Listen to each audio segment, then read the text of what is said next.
Each summer, a child will disappear into the forest, only coming back after a year has passed. 30 minutes later, a different child will emerge from that forest, last seen exactly 1 year prior. This cycle has been going on for decades and it needs to be stopped. Child abuse. 3 years ago, Amelia awoke to find dozens of ticks attached to her body, crawling over her bedroom windowsills and through the floorboards just to get a small taste of her precious blood. That's how we knew my sister had been selected. She was ecstatic. Everyone was actually our classmates, our teachers, the mailman, our town's deacon, the kind Colombian woman who owned the grocery store. They were all elated by the news. Amelia's a great kid, a real fine specimen. Makes total sense to me, my grandpa remarked, his tone swollen with pride. Even our parents were excited, in spite of the fact that their only daughter would have to live alone in the woods for an entire year, doing God only knows to survive.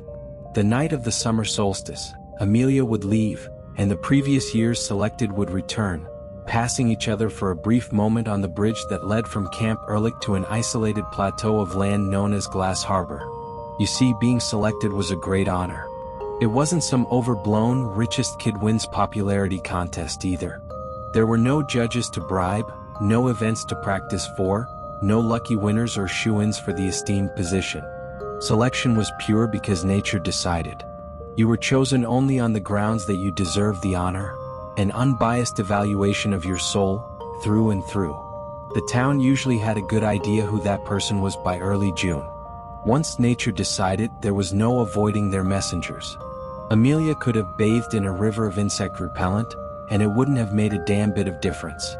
The little bloodsuckers would have still been descending upon her in the hundreds, thirsty for the anointed crimson flowing through her veins. Every summer around the campfire, the counselors would close out their explanation of the selection process with a cryptic mantra. 17 words that have been practically branded on the inside of my skull, given how much I heard them growing up. Those who leave for Glass Harbor have perfect potential. Those who return a year later are perfect. Amelia was so happy. I vividly remember her grinning at me, warm green eyes burning with excitement. Although I smiled back at her, I found myself unable to share in the emotion. I desperately wanted to be excited for my sister. Maybe then I'd finally feel normal, I contemplated. Unfortunately, that excitement never arrived. No matter how much I learned about selection, no matter how many times the purpose of the ritual was explained, no matter how much it seemed to exhilarate and inspire everyone else, the tradition never sat right with me. Thinking about it always caused my guts to churn like I was seasick. I reached over the kitchen table, thumb and finger molded into a pincer. While Amelia gushed about the news, there had been a black and brown adult deer tick crawling across her cheek. The creature's movements were unsteady and languid, probably on account of it being partially engorged with her blood already. It creeped closer and closer to her upper lip. I didn't want the parasite to attach itself there, so I was looking to intervene. Right as I was about to pinch the tiny devil, my mother slapped me away. "Art!" I yelped and pulled my hand back, hot tears welling under my eyes. When I peered up at her, she was standing aside the table with her face scrunched into a scowl, a plate of bacon in one hand and the other pointed at me in accusation. "Don't you dare, Thomas. We've taught you better." I understand feeling envious, but that's no excuse. I didn't bother explaining what I was actually feeling. Honestly, being skeptical of selection, even if that skepticism was born out of a protective instinct for my older sister, would have sent my mother into hysterics. It was safer for me to let her believe I was envious. Instead, I just nodded. Her scowl unfurled into a tenuous smile at the sight of my contrition. "Look at me, honey. You're special too, don't worry," she said. The announcement was sluggish and monotonous, like she was having a difficult time convincing herself of that fact, let alone me. I struggled to maintain eye contact despite her request. My gaze kept drifting away. Nightmarish movement in the periphery stole my attention. As Mom was attempting to reassure me, I witnessed the tick squirm over the corner of Amelia's grin and disappear into her mouth. My sister didn't even seem to notice. Like I said, she was ecstatic. Every kid between the ages of 7 and 17 spent their summer at Camp Ehrlich, no exceptions. From what I remember, no one seemed to mind the inflexibility of that edict. Our town had a habit of churning out some pretty affluent people, and they'd often give back to the camp that gave them everything with sizable grants and donations. Because of that, the campgrounds were both luxurious and immaculately maintained. 8 tennis courts, 2 baseball fields, a climbing wall, an archery range, indoor bunks with AC, a roller hockey rink, etc., etc., etc. I won't bore you with a comprehensive list of every ostentatious amenity. The point is, we all loved it. How could we not? I suppose that was the insidious trick that propped up the whole damn system. 95% of the time, Camp Ehrlich was great. It was like an amusement park / recreation center hybrid that was free for us to attend because it was a town requirement. A child's paradise hidden in the wilderness of northern Maine, mandated for use by the local government. The other 5% of the time, however, they were indoctrinating us. It was a perfectly devious ratio. The vast majority of our days didn't involve discussing selection. They sprinkled it in gently. It was never heavy-handed, nor did it bleed into the unrelated activities. A weird assembly one week, a strange arts and crafts session the next, none of them taking us away from the day-to-day festivities long enough to draw our ire. A spoonful of sugar makes the medicine go down. The key was they got to us young. Before we could even understand what we were being subjected to, their teaching started to make a perverse sort of sense. Selection is just an important tradition, a unique part of our town's history that other people may not understand, but that doesn't make it wrong. Every prom designates a king and queen, right? Most jobs have an employee of the month. The selected are no different. Special people with a special purpose on a very special day. The selected don't leave forever. No, they always come back to us safe and sound. Better, actually. Think about all the grown-ups that were selected when they were kids, and all the important positions they hold now. Senators, scientists, lawyers, physicians, CEOs. Isn't our town just great? Aren't we all so happy? Shouldn't we want to spread that happiness across the world? That would be the neighborly thing to do, right? What a load of bullshit. Couldn't tell you exactly why I was born with an immunity to the propaganda. Certainly didn't inherit it from my parents. Didn't pick it up from any wavering friends either. There was just something unsettling about the selection ceremony. I always felt this invisible frequency vibrating through the atmosphere on the night of the summer solstice. A cosmic scream emanating from the land across the bridge, transmitting a blasphemous message that I could not seem to hide from. The selected endured unimaginable pain during their year on Glass Harbor. It changed them. And it wasn't for their benefit. It wasn't really for ours either. Okay, so tell me, who was the first selected? I demanded. The amphitheater went silent, and the camp counselor directing the assembly glared at me. Kids shifted uncomfortably in their seats. Amelia rested a pale, pleading hand on top of mine, her fingers dappled with an assortment of differently sized ticks, like she was flaunting a collection of oddly shaped rings. Tom, please don't make a fuss, she whimpered. For better or worse, I ignored her. It was a week until the summer solstice, and I had become progressively more uncomfortable with the idea of losing my sister to Glass Harbor for an entire goddamn year. How do you mean? The counselor asked from the stage. Rage sizzled over my chest like a grease burn. He knew what I was getting at. I mean, you're explaining it like there's always been a swap. One selected leaves Camp Ehrlich, one selected returns from Glass Harbor. But that can't have been the case with the first person. It doesn't make sense. There wouldn't have been anyone already on Glass Harbor to swap with. So, my question is, who was the first selected? Who left Camp Ehrlich to live on Glass Harbor without the promise of being swapped out a year down the road? It was a reasonable question, but those sessions weren't intended to be a dialogue. I could practically feel everyone praying that I would just shut up. The counselor, a lanky, bohemian-looking man in his late 50s, forced a smile onto his face and began reciting a contentless hodgepodge of buzzwords and platitudes. Well, Tom, selection is a tradition older than time. It's something we've always done and something we'll always continue to do because it's making the world a better place. You see, those who leave for Glass Harbor have perfect potential, and those who... I interrupted him. I couldn't stand to hear that classic tagline. Not again. Not while Amelia sat next to me, covered in parasites, nearly passing out from the constant exsanguination. You're not answering my question. But fine, if you don't like that one, here's a few others. How does selection make the world a better place? Why haven't we ever been told what the selected do on Glass Harbor? How do they change? Why don't the selected who return tell us anything about the experience? And for Christ's sake, how are we all comfortable letting this happen to our friends and family? I gestured towards Amelia, a pallid husk of the vibrant girl she used to be, slumped lifelessly in her chair. The counselor snapped his fingers and looked to someone at the very back of the amphitheater. Seconds later, I was violently yanked to my feet by a pair of men in their early 20s and dragged outside against my will. They didn't physically hurt me, but they did incarcerate me. I spent the next 7 days locked in one of the treatment rooms located in the camp's sick bay. Unfortunately, maybe intentionally, they placed me in a room on the 3rd floor facing the south side of Camp Ehrlich.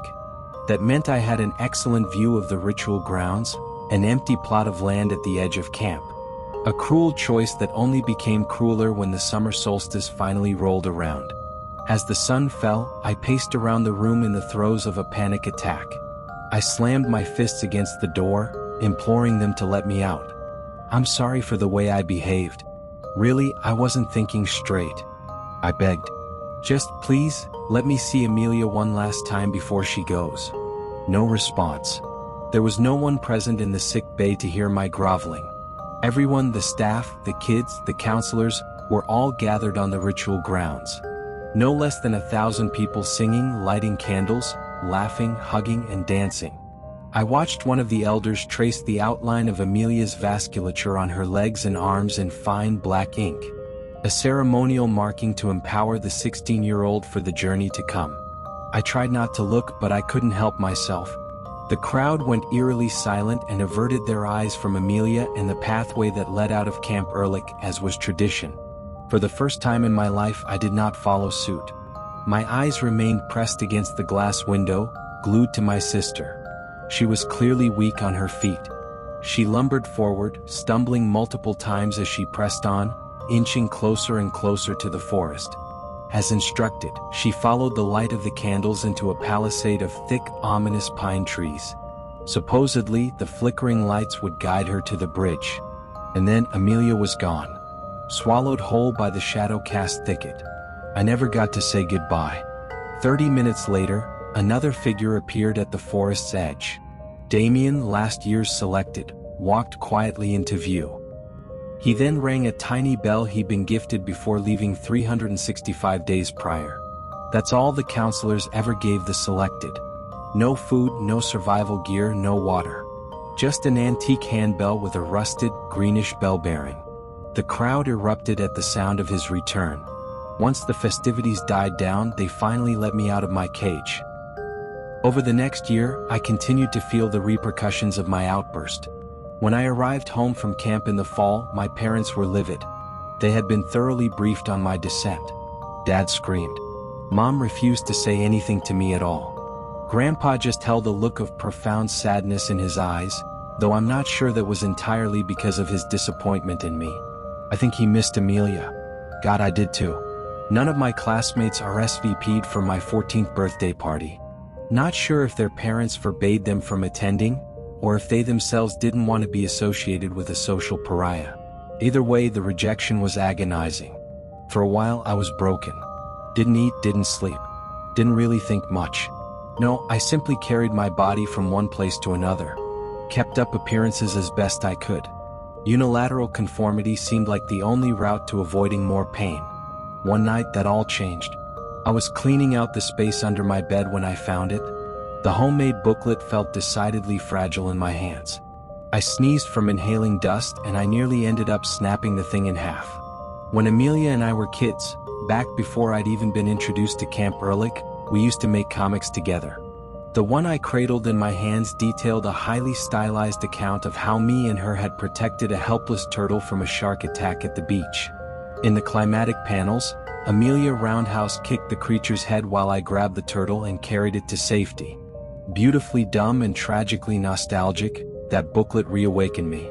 She really was my best friend. At first it was just sorrow. I hadn't felt any emotions in a long while, so even the cold embrace of melancholy was a relief. That sorrow didn't last, however.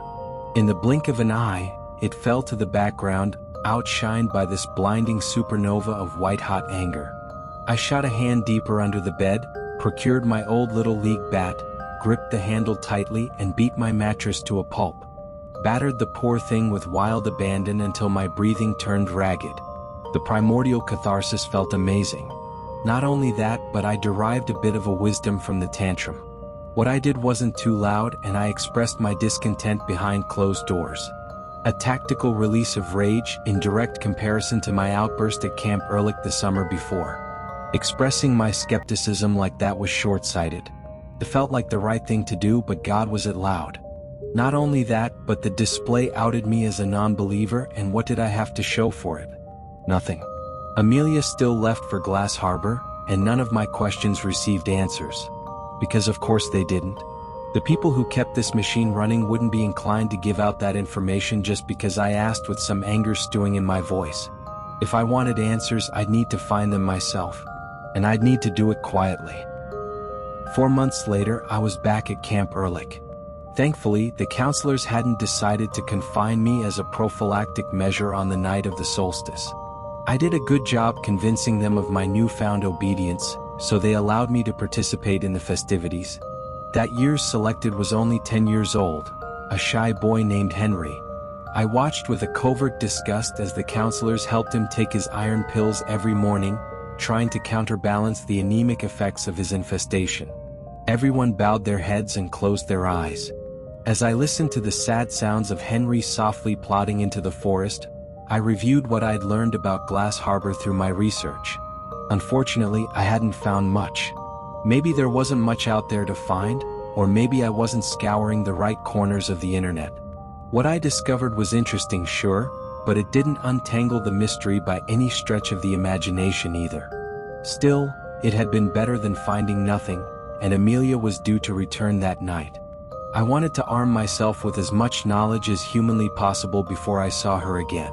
Glass Harbor was about 2 square miles of rough, uninhabited terrain. A plateau situated above a freshwater river running through a canyon hundreds of feet below. The only easy way onto the landmass was a wooden bridge built back in the 1950s. At one point, there had been plans to construct a water refinery on Glass Harbor. Multiple news outlets released front-page articles espousing how beneficial the project was going to be for the community, both from a financial and from a public health perspective. Clean water and fresh money for a better community, one of the titles read. All that hubbub, all that media coverage, and then nothing. Not a peep. No reports on how construction was progressing. No articles on the refinery's completion. For some reason, the project just vanished. It has to be related, I thought. The ticks draining blood, the idea of a water refinery, there's a connection there. A replacement of fluid. Detoxification or something. Truthfully, I was grasping at straws. Amelia will fill in the rest for me. I'm sure of it. I was so devastating naive back then. None of the selected ever talk about what transpires on Glass Harbor. It's considered very disrespectful to ask them about it too. But it's Amelia, I rationalized. She'll tell me. Of course she'll tell me. The somber chiming of a tiny handbell rang through the air. My head shot up and there she was, standing tall on the edge of the forest. Amelia looked healthy, vital. Her skin was pest-free and no longer pale. She wasn't emaciated. Her body was lean and muscular. She was wearing the clothes that she left in, blue jeans and a black Mars Volta t-shirt, but they weren't dirty. No, they appeared pristine. There wasn't a single speck of dirt on her outfit. We all leapt to our feet, cheering. For a second I felt normal, elated to have my sister back. But before I could truly revel in the celebration, a similar frequency assaulted my ears. That horrible cosmic scream. From the back of the crowd, I stared at my sister, wide-eyed. There was something wrong with her. I just knew it. My attempts to badger Amelia into discussing her time on Glass Harbor proved fruitless over the following few weeks. I started off subtle. I hinted to her that I knew about the watery refinery in passing. Nudged her to corroborate the existence of that enigmatic building. You must have come across it, I whispered one night, waiting for her to respond from the top bunk of our private cabin. I know she heard me, but she pretended to be asleep. Adolescent passion is such a fickle thing. I was so headstrong initially, so confident that Amelia and I would crack the mysteries of selection wide open. But when she continued to stonewall me, my once voracious confidence was completely snuffed out. Emotionally exhausted and profoundly forlorn, I let it go. At the end of the day, Amelia did come back. Mostly. If I didn't think about it, I was often able to convince myself that she never left in the first place. On the surface, she acted like the sister I'd lost. Her smile was familiar, her mannerisms nearly identical. But she was different, even if it was subtle. An encounter I had with her early one August morning all but confirmed that fact. I woke up to the sounds of muffled retching coming from the bathroom, followed by whispering and then again retching. I creeped out of bed. Neon red digits on our cabin's alarm clock read 4:58 a.m. I tiptoed over to the bathroom door, careful to avoid the floorboards that I knew creaked under pressure. More retching. More whispering. I could tell it was Amelia's voice. For some inexplicable reason, though, the bathroom lights weren't flicked on. As gently as I could, I pushed the door open. My eyes scoured the darkness, searching for my sister. Given the retching, I expected to see her huddled up in front of the toilet, but she wasn't there. Eventually, I landed on her silhouette. She was inside the shower with the sliding glass door closed, sitting on the floor with her back turned away from me. Honestly, I have a hard time recalling the exact order of what happened next. All I remember vividly is the intense terror that coursed through my body, heart thumping against my rib cage, cold sweat dripping down my feet and onto the tile floor, hands tremoring with a manic rhythm. "Amelia, are you all right?" I whimpered. The whispering and retching abruptly stopped. I grabbed the handle and slid the glass door to the side. A musty odor exploded out from the confined space. It was earthy but also rotten smelling, like algae on the surface of a lake. My eyes immediately landed on the shower drain. There were a handful of small, coral-shaped tubes sprouting from the divots. Amelia was bent over the protrusions. She had her hands cupped beside them. An unidentifiable liquid dripped from the tubes into her hands. Once she had accumulated a few tablespoons of the substance, she brought her hands to her mouth and ferociously drank the offering. I gasped. Amelia slowly rotated her head towards me, coughing and gagging as she did. Her eyes were lifeless. Her expression was vacant and disconnected. In a raspy, waterlogged voice, she said, "It's such a heavy burden to carry the new blood, Tom."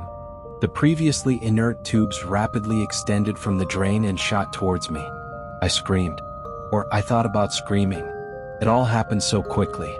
Next I remember, I woke up in bed. Amelia vehemently denied any of that happening. She insisted it was a bad dream. Eventually, I actively chose to believe her. It was just easier that way. From that summer on, Amelia's life got progressively better, and mine got progressively worse. She graduated valedictorian of her class, received a full ride to an Ivy League college with plans to study biochemistry. She's on track to becoming the next Surgeon General, my dad would say. Amelia had plenty of close friends to celebrate her continued achievements as well. Me, on the other hand, barely made it through high school. No close friends to speak of, though I do have a steady girlfriend. We initially bonded over a shared hatred of selection. Over the last year, Hannah's been my rock. We've fantasied about exposing selection to the world at large, writing up and publishing our own personal accounts of the horrific practice, hoping to get the FBI involved or something. Recent events have forced our hand earlier than we would have liked. 3 weeks ago, Amelia died in a car crash. Her death sent shockwaves through our town's social infrastructure, but not just for the obvious reasons. Everyone's grieving, myself included, but it was something my dad whispered to my grandpa at her funeral that really got me concerned. None of the selected have ever died before. Not to my knowledge, at least. By definition, this shouldn't have happened. Does it break the deal? Does anyone know what to do about this? The more I reflected on it, the more I realized that my dad was right. I didn't personally know all of the recently selected. There's a lot of them and they've scattered themselves throughout the world, but I'd never heard of any of them dying before. Not a single one. "Don't worry," my grandpa replied. "We can fix this. It won't be ideal, but it will work. This morning, I woke up before my alarm rang due to a peculiar sensation. A powerful need to itch the inside curve of my ear. My sleepy fingers traced the appendage until they stumbled upon a firm, pulsing boil that hadn't been there the night before. A fully engorged deer tick was hooked into the flesh of my ear. I found 30 other ticks attached to my body in the bathroom this morning. On my palms, in my hair, over my back. This is only the beginning too. The solstice is only 6 days away. Please help me. I don't want to change. I don't want to go to Glass Harbor. I don't want to carry the new blood.